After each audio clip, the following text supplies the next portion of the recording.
Hi friend, स्वागत आहे तुमचं सोनाली कांबळे ब्लॉगमध्ये. श्री स्वामी समर्थ.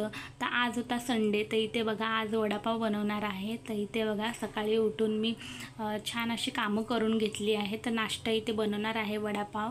तर इथे बघा मिरची, अद्रक आणि लसूण घ्यायचं आहे सोलून वाटण्यासाठी. तर इथे एका साईडला बटाटे लावलेत मी.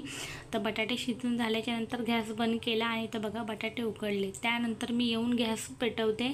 तर इथे बघा गॅस संपला होता आणि दुसरा सिलेंडर देखील रिकामा होता. मला काही समजलंच नाही. तर म्हटलं आता सिलेंडर लावला तर 2-3 दिवसानंतर येणार. तर त्यानंतर आम्ही ऑफिसला कॉल केला. तर ते बोलले तुम्ही येऊन सिलेंडर इथून घेऊन जावा. असं असलं तर 2-3 दिवस तुम्हाला लेट भेटेल.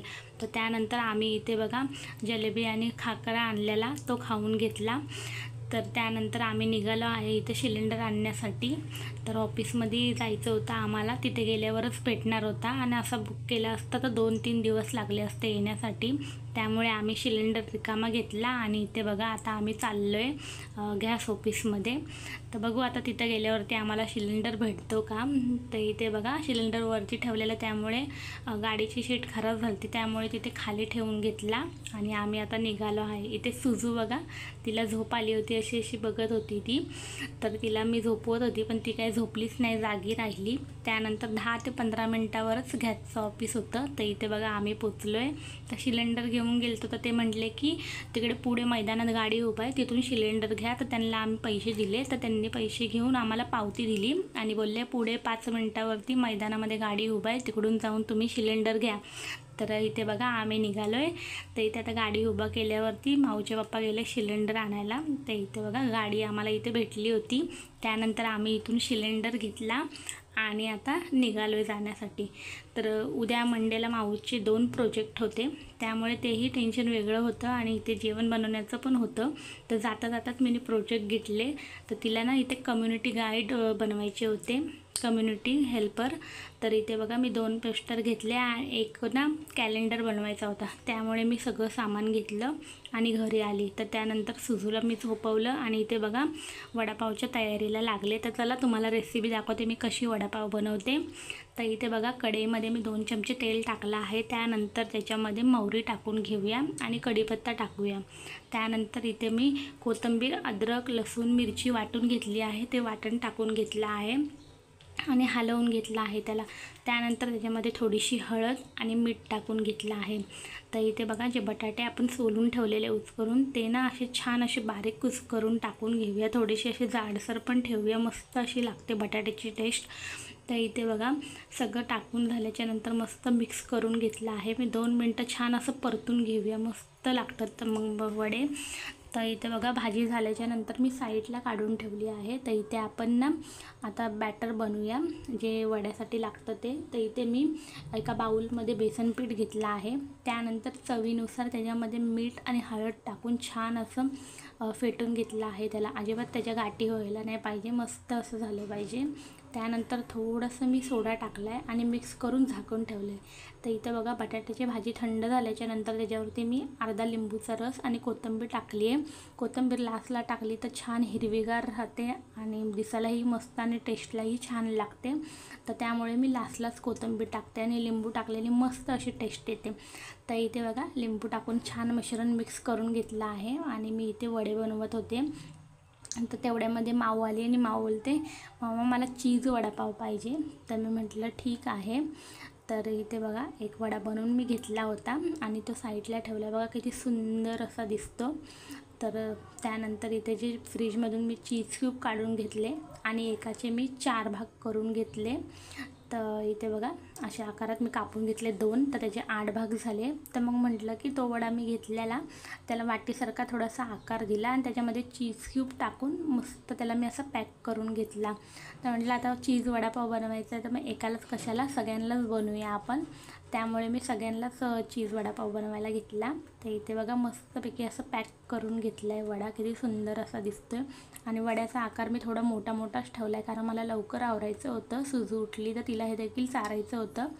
तर इथे बघा मस्त असे गोल गोल वडे करून घेतले आहेत, खूप छान लागतात. आणि इथं बॅटर तुम्हाला थोडं पातळ वाटेल पण नाही, अगदी बरोबर आहे. खूप सॉफ्ट असे वडे होतात. नुसता वडा जरी खाल्ला तरी खूप छान लागतो. तुम्ही असं वडा सांबार देखील बनवू शकतात. हे वडे खूप असे मस्त टेस्टी लागतात. तर त्याला सगळे वडे मी बनवून घेतलेले आहे आणि बॅटर देखील इथं रेडी आहे आपलं. बॅटर घ्यायच्या आधी एकदा छान असं मिक्स करून घेऊया, ज्यामुळे जे खाली घट्ट असं बसलेलं असतं ते वर येतं. मिक्स करून झाल्यानंतर इथे बघा वडे छान मिक्स करून तेलामध्ये टाकून घेऊया. तर तेल मस्त तापल्यावरच टाकून घेऊया, मीडियम लो गॅसवरती फ्राय करूया, ज्यामुळे मस्त असे भाजतात, नाही तर वरतून असे कच्चेच राहतात. आणि चीज पण बघा मस्त आतून मेल्ट होणार आहे आणि चीज खूप मी आतमध्ये कोंबलं नाही, तर कधी कधी ना चीज असं नीट नाही झाल्यावरती चीज सगळं बाहेर निघतं आणि तेलही खराब होतं आणि ते वडा देखील खराब होतो. तर इथे बघा मस्त आपण परफेक्ट बनवला, इथे अजिबात बाहेर निघाला नाही आणि वडेही मस्त गोल्डन ब्राऊन झालेत आणि दिसायलाही खूप सुंदर असे लागतात आणि खाताना देखील खूप सुंदर असे लागत होते, मस्त असे क्रंची एकदम छान लागत होते. तर इथे बघा मी सगळे वडे ह्याचप्रमाणे करून घेतलेले आहे. तर एका ह्याचे मी 8च वडे करणार होती, पण इथे 7च झाले, मोठ्या साईजचे केले म्हणून. एक चीज क्यूब ओढला आहे, तर म्हटलं माऊला छान असं गार्निश करून देईन त्याच्यावरती, तिला खूप आवडतं सजून काय दिलं तर ती आवडीने खाते. तर इथे बघा सगळे वडे मी रेडी करून घेतले आहे. तर तुम्हाला एक झटपट शॉर्टकटमध्ये मी चटणी दाखवते. इथं जे आपलं बॅटर उरलं आहे तेच मी तेलामध्ये असं टाकून घेतलं आहे, बुंदीच्या आकाराचं, कसंही टाकून घ्यायचं, शेवटी ते वाटायचंच आहे आपल्याला. तर इथे बघा आणि खाण्यासाठी देखील ही बुंदी आपण खाऊ शकते. तर मी बाजूला थोडीशी खाण्यासाठी काढून घेतली आणि थोडीशी चटणी करण्यासाठी. तर याला छान असं गोल्डन ब्राऊन भाजून द्यायचं, येल्लो नाही ठेवायचं आहे, तर ते कच्चं राहिलं तर ती चटणी नाही बनणार. तर इथे बघा मस्त असं भाजून झाल्यावर मी काढून घेतलं आहे, त्याला थंड व्हायला ठेवूया. आणि इथे बघा मी मिरच्या तेलात टाकल्या, मिरच्या नसला तर वडापाव कसा खाणार आपण, तर त्यामुळे मी मस्त अशा मिरच्या पण फ्राय करून घेतल्या आहे. तर इथे बघा चटणी बनवण्यासाठी ते टाकून घेतलेले आपण वड्याचं हे मिश्रण आणि त्यानंतर त्याच्यामध्ये 1 चमचा रेड चिल्ली पावडर आणि अर्धा चमचा मीठ टाकून मस्त वाटून घेऊया. तर इथे बघा वाटून झालं आहे. तर बघा चटणी सेम बाहेर पडते अगदी तशीच लागते, खूप टेस्टी अशी लागते, शॉर्टकटमध्ये मस्त. तर सगळं आपलं झालं आहे, मिरची चटणी वगैरे सगळं रेडी झालेलं आहे आपलं. तर चला मी माऊसाठी इथे सर्विंग डिश तयार करते. तर इथे बघा एक पाव घेतला आहे, त्याच्यावर चटणी टाकली आहे, त्यानंतर वडा मी थोडासा असा फोल्ड करून टाकला आहे, तिला त्यातलं चीज दिसलं पाहिजे, आणि त्यानंतर इथे मिरची चटणी आणि ती बुंदी टाकून घेतली आहे आणि लास्टला इथं चीज किसून टाकलं आहे मी, त्यामुळे मस्त असं दिसतं आणि लागायलाही सुंदर असं लागतो. तुम्ही याच्या आतमध्ये ग्रीन चटणी देखील लावू शकताय, माझ्याकडे नव्हती म्हणून मी नाही लावली.